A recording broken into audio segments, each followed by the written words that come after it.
క్షమించయ్యా, తప్పు మన్నించయ్యా,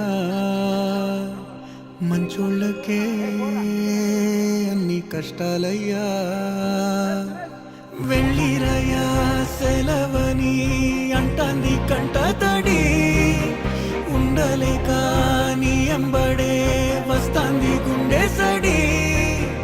గురుదేవుడికా ఇంతటి శోకం వెలివేసినదా పాపపులో